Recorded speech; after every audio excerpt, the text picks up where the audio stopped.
Hi, hello, how are you? అందరూ బాగున్నారా? మనోవికాసం student number 1 part 2కి స్వాగతం, వెల్కమ్.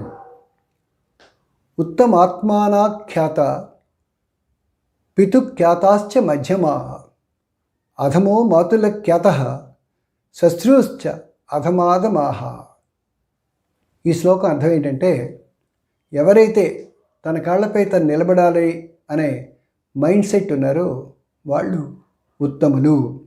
ఎవరైతే తండ్రి తాలూకా ఇన్ఫ్లుయెన్స్ని ఉపయోగించుకోవాలి అనే మైండ్ సెట్ కలిగి ఉన్నారో వాళ్ళు యావరేజ్. ఎవరైతే మామగారి ఇన్ఫ్లుయెన్స్ని వాడుకొని పైకి రావాలనే మైండ్ సెట్ కలిగి ఉన్నారో వాళ్ళు అధములు, అంటే కొంచెం తక్కువ వాళ్ళు. ఎవరైతే అత్తగారి తాలూకా ఇన్ఫ్లుయెన్స్ని వాడుకొని పైకి రావాలి అనే మైండ్ సెట్ ఉన్నారో వాళ్ళు అందరికన్నా కూడా అల్పులు, అధములు, చాలా తక్కువ వాళ్ళు అన్నమాట. వాళ్ళ థింకింగే చాలా రాంగ్ అని ఈ శ్లోకం తాలూకా అర్థం. కాబట్టి ప్రతి వాళ్ళు కూడా వాళ్ళ సొంత కాళ్ళ మీద వాళ్ళ సొంత కృషితో పైకి రావాలి అనే ప్రయత్నం చేయాలి. విద్యార్థులుగా మీ బాధ్యత ఏంటి? మీరు ముందు బాగా చదువుకొని పైకి రావాలి.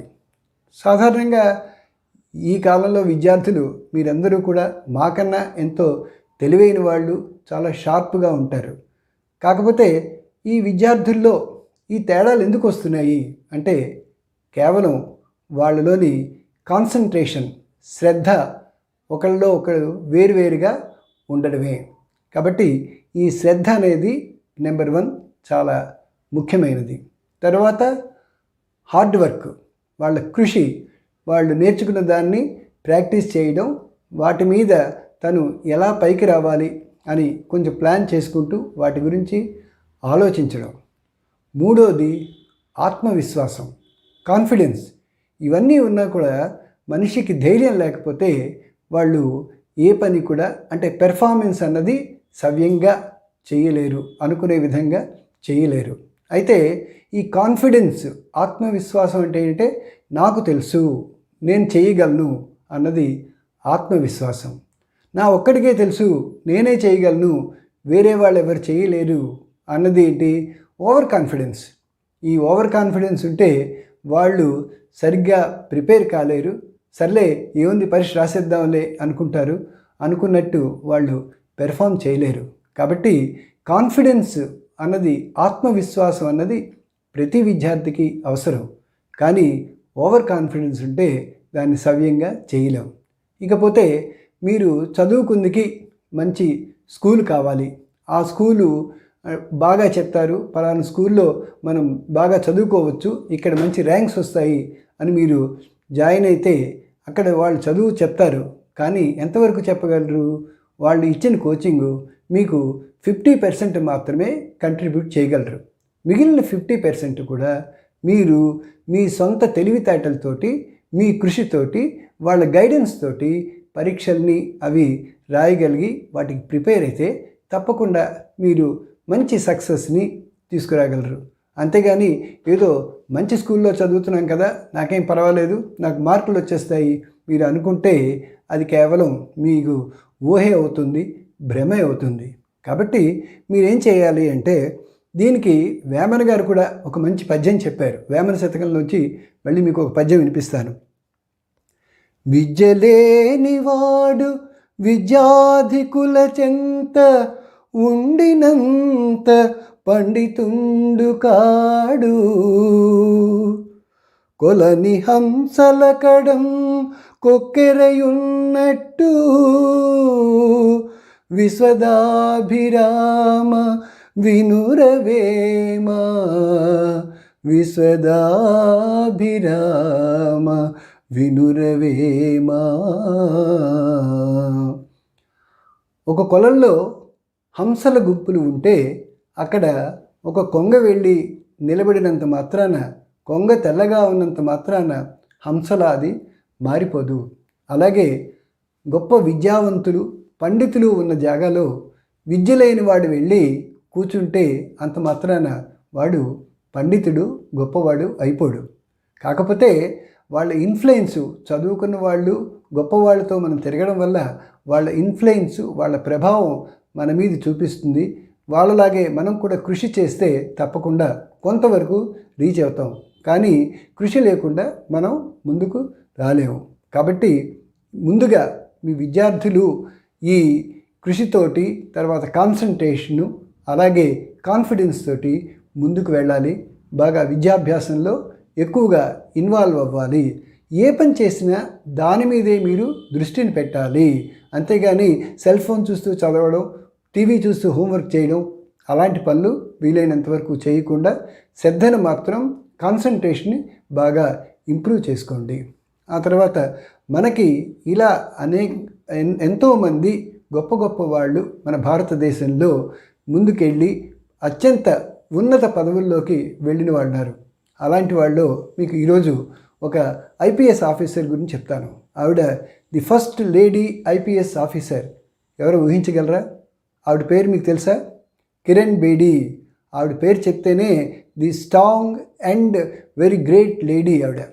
ఆవిడ నిర్భయంగా రూల్స్ అండ్ రెగ్యులేషన్స్ని ఎప్పుడు ఫాలో అయ్యేది. ఆవిడ ఎవరికీ కూడా భయపడేది కాదు. ఆవిడ చిన్నప్పటి నుంచి టెన్నిస్ అంటే చాలా ఇష్టం. ఆవిడ యూత్గా ఉన్నప్పుడు అనేక టోర్నమెంట్లో పార్టిసిపేట్ చేసి ఆవిడకి చాలా ఛాంపియన్షిప్స్ నేషనల్ అండ్ స్టేట్ లెవెల్లో కూడా గెలుచుకుంది. ఆ తర్వాత ఎంఏ పొలిటికల్ సైన్సు, లా చదివింది. డాక్టరేట్ ఐఐటి ఢిల్లీలో డాక్టరేట్ చేసింది.